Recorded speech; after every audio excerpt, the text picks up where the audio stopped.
Hello, welcome to a special edition of Security Africa. In this edition, we are going to discuss the much dreaded disease, COVID-19.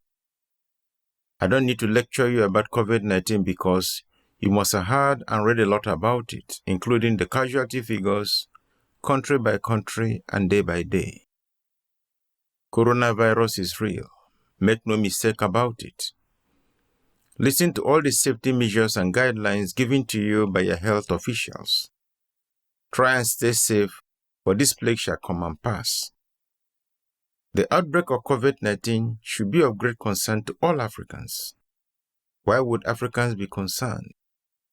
When you see the chemistry of the virus responsible for COVID-19, you will be terrified. Just have a look.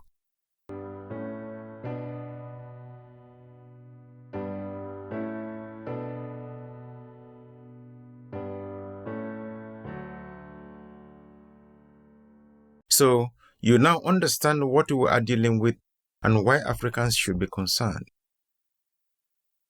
Also terrifying is the persistent warnings from WHO, the World Health Organization, telling Africa to prepare for the worst. The persistence of this warning is disturbing. Since late March and early April 2020, the WHO has been warning Africa to get ready not for COVID-19, but should get ready for the worst. So, what is the meaning of that? Is it meant to get Africa well prepared or to frighten them? You cannot blame any African for being apprehensive about virus outbreak because it reminds Africa of thousands of people that died in the past outbreaks. This warning from WHO is a reminder that thousands of people are going to die again. To add hysteria to this fear, Melinda Gates, on her interview with CNN, foresaw dead bodies littered on the streets of Africa from COVID-19. You don't go to sleep when two important organizations like the WHO and Gates Foundation want Africa to get prepared for the worst. What gave these two organizations the confidence to be sure of the catastrophe that could befall Africa? Could it be the poor health facilities across Africa? If the health facilities are inadequate, then this cannot create the hysteria of doom. They can work hand in hand with Africans to augment any gaps. What again could give them the confidence to make this grim forecast? Could it be that they are working together and may have an inner knowledge of the nature and chemistry of this virus? This is a specially designated WHO research lab. So why is the WHO specially designating a BSL for Nazi biological weapons lab? Because the WHO is up to its eyeballs in this type of work and has been for quite some time. So you can't believe anything coming out of the WHO.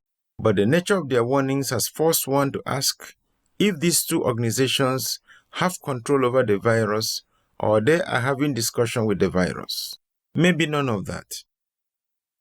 There is a clear evidence that the Gates Foundation funds the WHO. This knowledge raises concern when Africans realize that in the past, Bill Gates has consistently said he could use vaccines to reduce population. First, we've got population. The world today has 6.8 billion people. That's headed up to about 9 billion. Now, if we do a really great job on new vaccines, healthcare, reproductive health services, we could lower that by perhaps 10 or 15%. To reinforce this concern, the wife Melinda had already foreseen dead bodies littered all over African streets. Remember, you cannot get vaccines from the moon. You get vaccines from pathogens. The production of vaccines is part of the controversial dual genetic engineering of dangerous pathogens. So, if the Gates Foundation has been funding the production of vaccines, it means they have been indirectly funding these dangerous dual pathogenic genetic engineering researches. The product of this is the production of vaccines, while the first step is the weaponization of the pathogens. The United States government and apparently China send what I could only call these death scientists. They like to call themselves life scientists. But the last time I crunched the numbers in 2015, we had 13,000 death scientists doing this dirty, dangerous biological work. And they send them out all over the world to find the most exotic and dangerous types of biological organisms they can. Then they bring them back into their labs and see if they can be weaponized one way or the other with DNA genetic engineering, taking what might be a very dangerous biological organism in the first place, and then adding additional genetic material to it to make it even more dangerous, that it could actually be disseminated as a weapon. Then once they have done that, they reverse engineer the technology to create a vaccine, allegedly a vaccine, because you don't really have a biological weapon unless you have the agent that has been weaponized, and then you have a vaccine that can protect your own people. And so what they do then is say, oh, well, we have to go out and make vaccines for all these potentially dangerous biological organisms out there that we don't even know about. And they bring them back, DNA genetic engineering, they enhance their lethality, their effectiveness, and then they reverse engineer a vaccine. Africans should not be deluded by the availability of vaccines in any virus outbreak. Just note that before you get a vaccine, the population will first of all be hit by the pathogenic weapon to an epidemic or pandemic level. Then that population will start crying and begging for vaccines. There will be a time lag to ensure that the projected number of casualties have been met. Then they will be given vaccine that contains the same pathogens produced in the same lab which produced the weaponized version of the pathogen. This is the cycle that has been on since the virus outbreaks of the past. For your information, there are more pathogens and diseases stored in labs across the world. Some of them have been tailored to DNAs of races, colors, and gender. Africans should rise up to ask for investigations about COVID-19 and all other killer viruses of the past. They should not be distracted by foreign grants, loans, and donations to fight disease outbreaks. They should ask questions now because the future outbreaks may wipe off a sizable population of Africa. So, as terrified Africans, this is the time to ask questions. Unfortunately, the populace are put in panic mode first and kept busy with prevention of the outbreak by government officials in Africa. As COVID-19 came, so did HIV/AIDS and Ebola, killed thousands of Africans and infected millions. Africans were blamed for sleeping with monkeys. That's why they had HIV/AIDS. They were also accused of eating bush animals and other concocted stories. That's why they had Ebola. Now, COVID-19 is here. They said it came from China, not Africa. And as a result, African dead bodies are supposed to litter the streets of Africa. So in this episode 1 of 9 parts, we are going to find out where COVID-19 came from, and in addition, find out if it is man-made or not. Coming up next.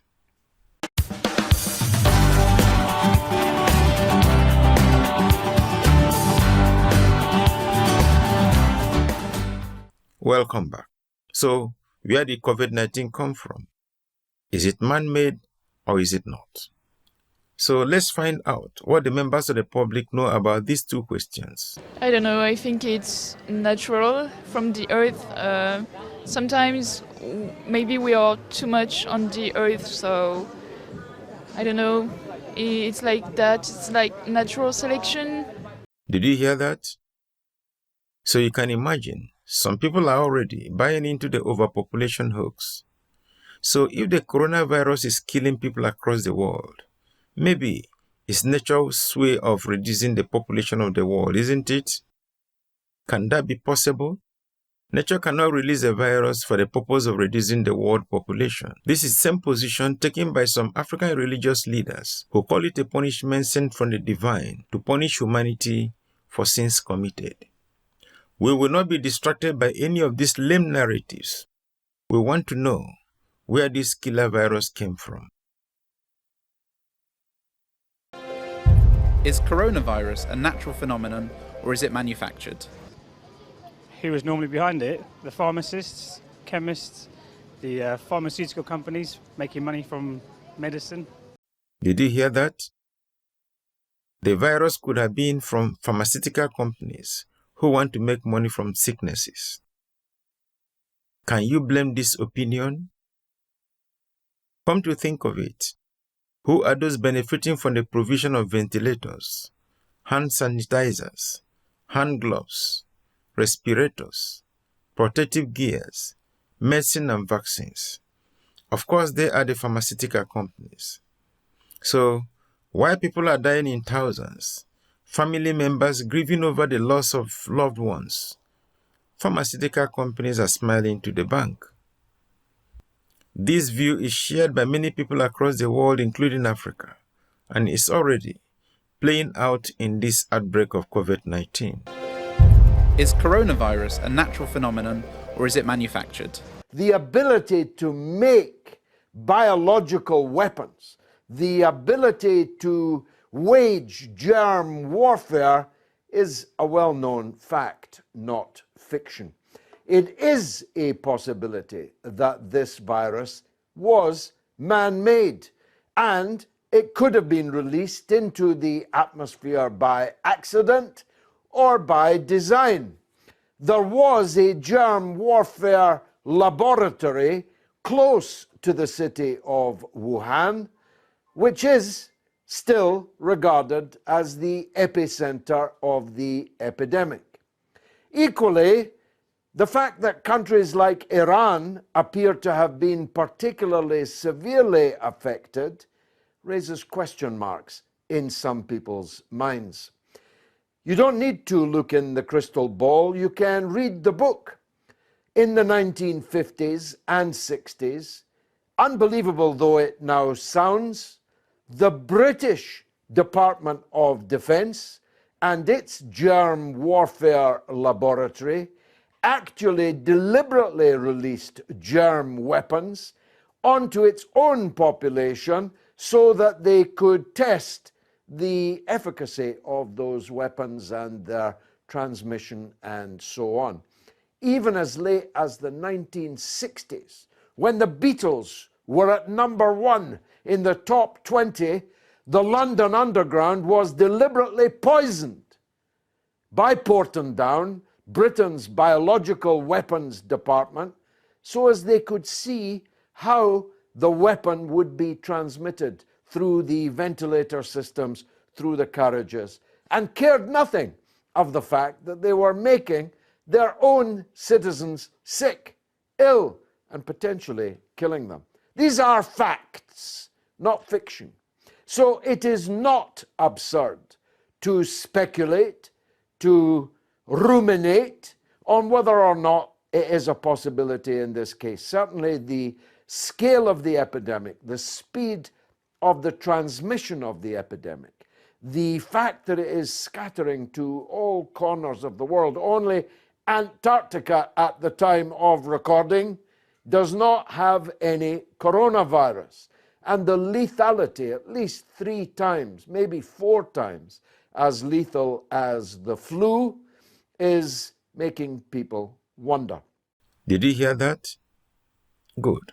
This last respondent has raised very serious issues which must be explored if Africans would like to survive the 21st century. It is very important these issues are interrogated further. You want to know what these issues are? You want to know? Then let's see in the next episode. Make sure you don't miss it. Thank you for watching.